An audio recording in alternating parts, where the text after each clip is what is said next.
in addition to just your commitment to honesty and real patient advocacy, we knew that you would be the perfect person to go into some of these controversial topics and maybe bust some myths and misconceptions.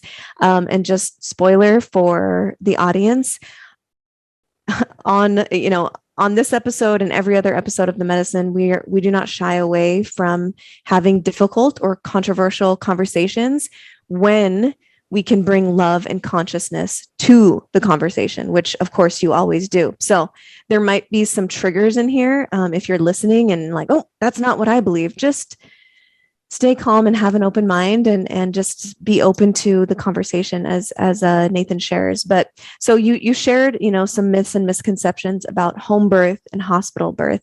Is there anything around those two as far as myths that you would want to share before we move to the next one? I think the epidural conversation is really important. Granted, the risk of something really, really bad happening with an epidural, which by the way, is when you sit, you hunch forward, we find L3 to L5 that's in your lumbar spine. We find a nice open spot there between the vertebrae. There's a big gap, which is why we use that spot. I don't do it, but the anesthesiologists do it.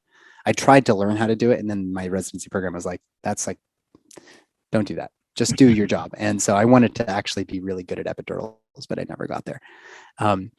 But what they do is they put some, basically a cocaine derivative, which you recognize as lidocaine. They usually use lidocaine, if I recall, or bupivacaine or marcaine. There's all these different canes. And then they add an opioid like fentanyl to that. And it goes into the fluid that surrounds your spinal cord. And it numbs the nerve roots that carry pain from your extremities up to the brain. So you can't feel anything below roughly your xiphoid process. You're pretty numb. The risks, would be like infection or bleeding inside that space. Those are all super low risks. So the anesthesiologists are correct there. The likelihood of you hitting it would be like trying to pop a balloon with a blunt pen in a room. Like you can't damage the spinal cord with one of these very, very fine gauge needles. I'm sure you could, but it would be extremely unlikely. So that's what they'll tell you in the hospital. The other part of that, though, is, and this gets into the home birth process, women have shorter labors. The reason that women generally don't tear as much, those lacerations I talked about, is because they're in attunement with what the position they need to be in order for the baby to get through this tight passage. So if you're numb from your xiphoid process down, your legs are useless. They used to do walking epidurals. They don't do those anymore in most hospitals. And that's where you have the numbness, but you can still use your legs. This is a strong enough blockade that you don't even have motor function in your legs. So you can't move. You can't get into those natural positions, all fours, side lying, runner's position. You can't do any of those positions because your legs don't work, and you can't feel anything in order to guide those movements. So you have a much lesser chance of tears. You have a much lesser chance of dystocias, which is when like the shoulders get caught. You have shorter labors because those movements actually help to facilitate the process. So, what the literature says is that an epidural slows down labor on average by 1 hour. It could be a whole day. I mean, it really, really depends on the person. So we give these generalizable statements to people. And for some people, it is really helpful. You've been in labor for 2 days at home. Nothing's changing. Let's get you some sleep so we can give you some energy to get back to the process. But for the vast majority of people who have a birth without an epidural, they're like, that was way faster and way easier than when I was in the hospital with an epidural. So I'm generalizing here, but that's I think one myth about the epidural thing.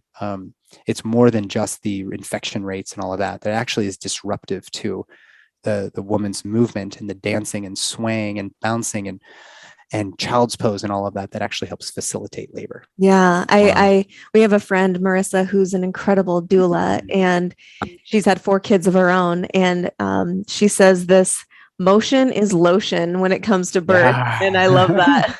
Yeah, I love that too. Okay. So next one, circumcision. We'll just be brief with this one. It is genital mutilation, period. Yeah.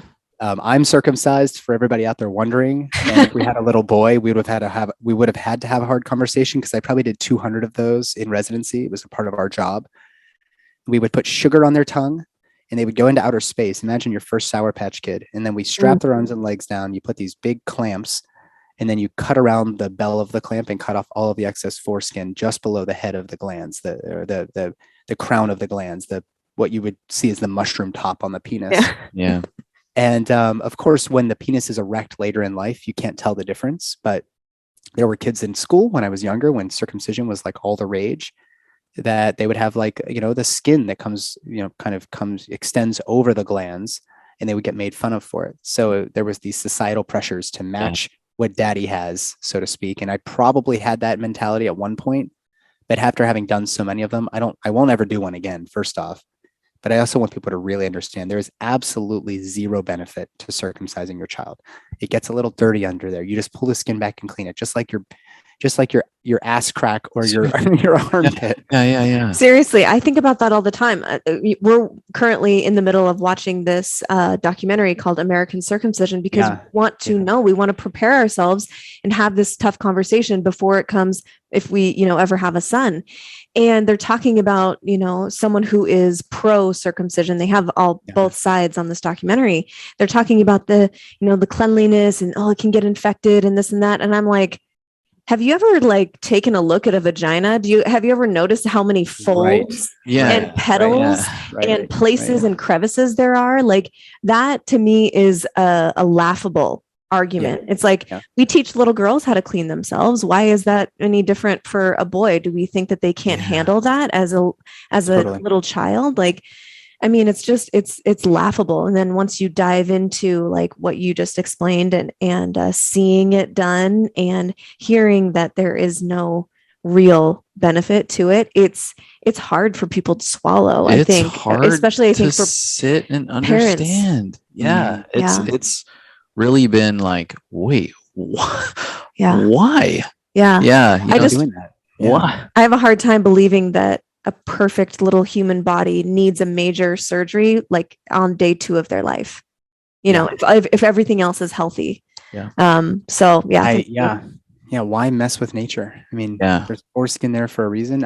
Men who have it, we don't have a good comparison between the two, but people who have had foreskin and then have it removed later in life say that they have less sensation. But who knows? That's actually beyond the point. Right. If what I always say is the burden of proof lies to that person who wants to deviate from nature. And we have absolutely no evidence to support circumcision. I have no idea how we got there, but the guy who made that film, American Circumcision, I think he's actually a Jewish rabbi, if I'm not mistaken. Okay. So I may be wrong, but I think that the primary mover and shaker who got that film going is somebody who had done so many, what's it called, a bris, where you cut the foreskin off in Jewish tradition. But that's a good question. That's an easy one for me though. Totally.